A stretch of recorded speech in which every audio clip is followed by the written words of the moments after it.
En este vídeo aprenderás a utilizar la herramienta Render to Texture. Esta herramienta resulta muy útil en una gran variedad de situaciones.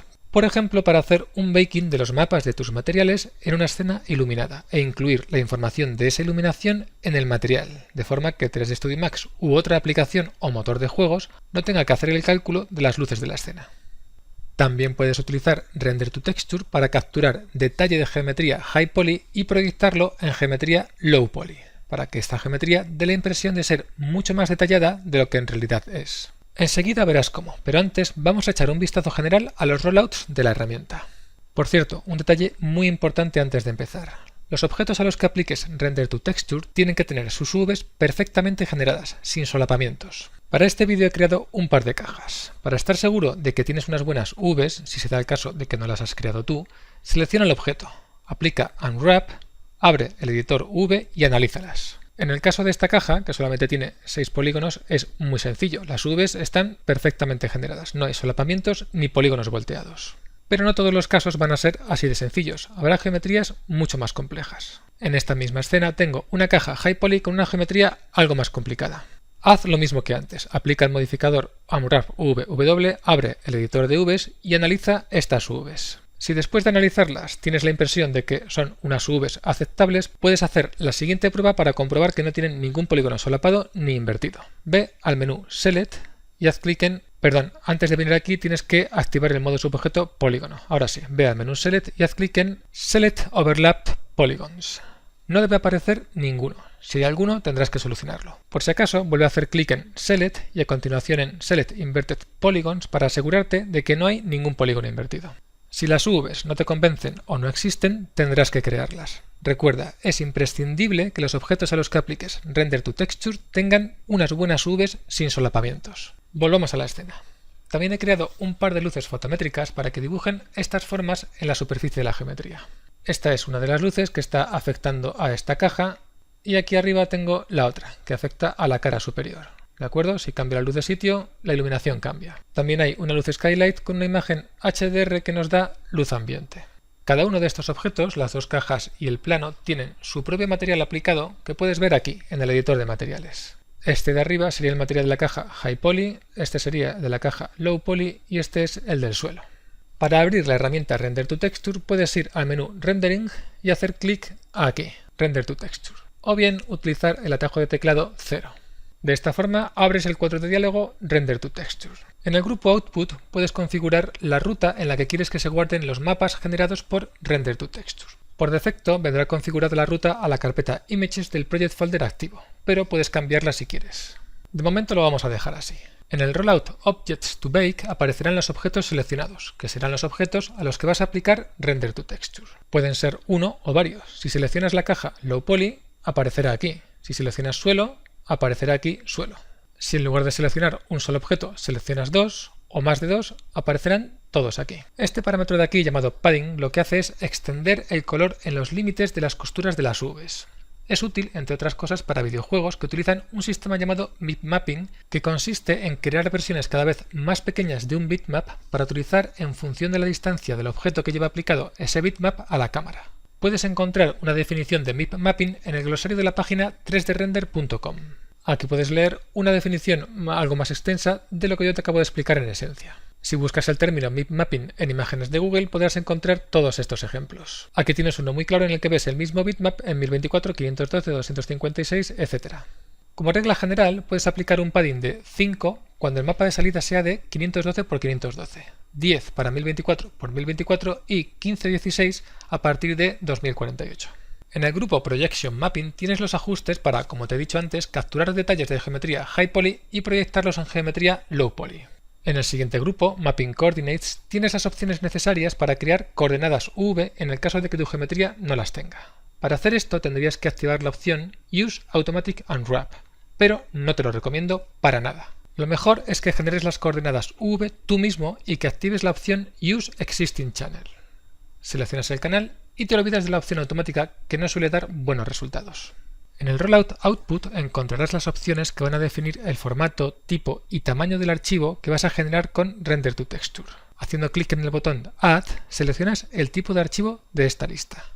Puedes seleccionar varios y con las opciones de abajo puedes hacer cambios como el nombre, color de fondo, el tamaño, etc. En el siguiente rollout, Baked Material, puedes hacer que el mapa resultante sea aplicado a un material y este material sea aplicado al objeto. Tienes varias opciones. La que viene por defecto, Save Source, te permite conservar el material original y a su vez tiene dos opciones: crear un duplicado del original o crear un nuevo material que puedes elegir de este menú desplegable. De momento lo vamos a dejar como viene por defecto, con la opción Duplicate Source to Baked. Con esta otra opción, Output into Source, perderás el material original, que será reemplazado por uno nuevo al que estarán asignados el mapa o mapas que crees. Voy a dejarlo en esta segunda opción, que es la que viene por defecto. El último rollout, Automatic Mapping, no te servirá de nada si usas tus propias UVs, ya que son opciones para generar un unwrap automático. Vamos a hacer un ejemplo que es la mejor forma de entender todo esto. Con los objetos suelo y box low poly seleccionados, haz clic en Add, dentro del rollout Output. De la lista de mapas, selecciona el primero, Complete Map. Como te puedes imaginar, se trata de un mapa con toda la información: luz, color, brillos especulares, sombras, etc. Con Complete Map seleccionado en la lista Output, ajusta el tamaño de salida a 1024 x 1024. Con este tamaño de salida, si recuerdas, tenías que ajustar padding a 10. En cuanto a la ruta de salida, puedes asignar la carpeta Bake que está dentro de la carpeta Images dentro del Project Folder. Esta carpeta Bake no es una carpeta del Project Folder, es una carpeta que he creado yo posteriormente. Ahora ve al grupo Mapping Coordinates y asegúrate de tener seleccionada la opción Use Existing Channel 1. Más abajo, en el rollout Baked Material, tienes que tener seleccionadas las opciones Save Source y Duplicate Source. Ok, ahora ya puedes hacer clic en Render. Una vez termine el render del primer objeto, en este caso la caja, empezará el render del segundo, el suelo. En este render del suelo puedes ver claramente cómo 3D Studio Max ha dibujado el efecto de las sombras de las cajas y el efecto de la luz. Una vez terminado el render, abre el editor de materiales y vamos a ver lo que ha pasado. Aquí están los materiales originales tal y como hemos visto antes. Pero si te fijas en los objetos podrás ver que han cambiado. Eso es porque han cambiado los materiales. Utiliza esta herramienta para capturar estos nuevos materiales. Aquí los tienes. Se trata de un material Shell creado por la herramienta Render to Texture. En este material, la herramienta Shell ha colocado el material original en un slot y en el otro slot el nuevo material que tiene asignado el bitmap que ha generado la herramienta Render to Texture. Aquí puedes ver el bitmap que, como ves, contiene toda la información de luces, color, sombras, etc. Vamos a verlo en el viewport. Voy a cerrar el editor de materiales y voy a mover esta luz. Recuerda que antes, cuando movía la luz, desaparecía el efecto de la luz en la caja, pero ahora el efecto sigue ahí. Sigue ahí sencillamente porque está pintado en el bitmap, está en el material. De hecho, si ahora selecciono todas las luces y las borro, podrás ver la escena tal y como la veíamos al principio, excepto por la caja High Poly, que si recuerdas no estaba incluida en Render to Texture. Si mueves la caja, la sombra se quedará en su sitio, porque como te estoy diciendo, esa sombra está pintada en la textura, está pintada en el bitmap. Voy a hacer Control Z para recuperar las luces y voy a volver a aplicar los materiales originales a los objetos para ver otro ejemplo. Este de aquí es el material Box Low Poly, que lo voy a aplicar a la caja Low Poly, que es esta de aquí. Y aquí a la derecha está el material Suelo, que lo voy a aplicar al objeto Suelo. El resto de materiales los puedo borrar, tanto los materiales Shell como los materiales creados por la herramienta Render to Texture. Lo que vamos a ver ahora es cómo capturar detalle de geometría High Poly en geometría Low Poly.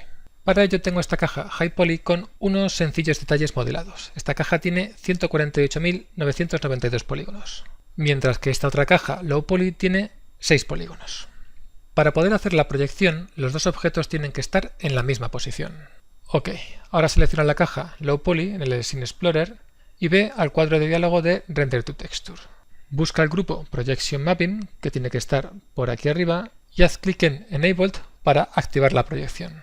A continuación, haz clic en el botón Pick para seleccionar la geometría High Poly. Aparecerá un listado con los objetos de la escena. Selecciona Box High Poly. Al hacer esto podrás ver en el panel Modificar que Render to Texture ha añadido un modificador Projection a la geometría Box Low Poly. También podrás ver en el visor que ha aparecido una caja azul llamada Cage que pertenece al modificador Projection. Tienes que asegurarte que el objeto High Poly queda dentro de esta caja azul. Para ello, baja hasta el rollout Cage dentro del modificador Projection y aumenta el parámetro Push lo que sea necesario, procurando que el objeto High Poly quede dentro de los límites de este Cage. Más o menos por aquí puede estar bien.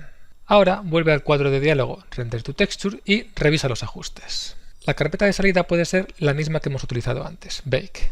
Baja Mapping Coordinates y asegúrate de que tienes seleccionado Use Existing Channel. Ahora baja al Rollout Output y borra el mapa Complete Map. Haz clic en el botón Add y añade el mapa Normals Map.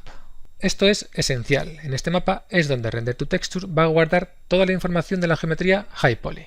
Con el mapa seleccionado puedes ajustar su tamaño haciendo clic en 2048 x 2048.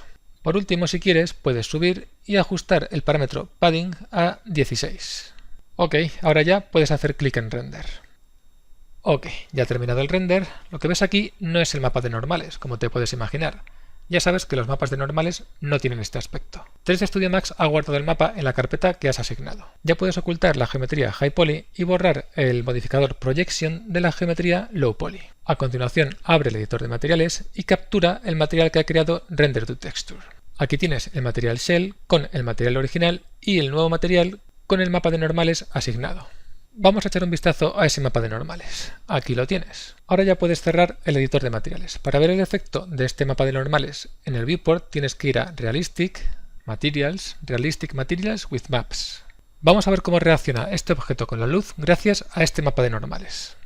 Un momento, aquí pasa algo, no está funcionando. Ah, bueno, claro, ya sé lo que pasa.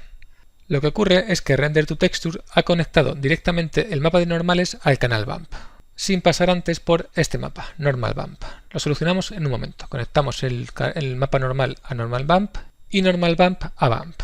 Ahora sí tiene que funcionar. Aquí lo tienes. Ahora sí, fíjate cómo reacciona con la luz. ¿Lo ves? Las luces y sombras se comportan como si realmente hubiese geometría, pero realmente no la hay. Recuerda que lo que estás viendo ahora mismo es solamente una cara, es decir, un polígono. Y recuerda también que puedes ajustar la cantidad de bump en el editor de materiales. Lo que estábamos viendo ahora es un valor de bump de 0.3, que es el valor por defecto. Pero si lo aumentas, fíjate en lo que ocurre. Vamos a probar con un valor de 3.4, por ejemplo. Esto ya se parece más a la caja High Poly, ¿verdad? Aunque nunca podrá llegar a ser lo mismo. Pero no está nada mal teniendo en cuenta que se trata de una caja de 6 polígonos. Ok, bien, pues así es como funciona Render to Texture para crear materiales preiluminados y proyectar detalles de geometría High Poly en geometría Low Poly. Practica lo que has aprendido y estudia los mapas que has visto junto con el resto de mapas que puedes crear con la herramienta Render to Texture.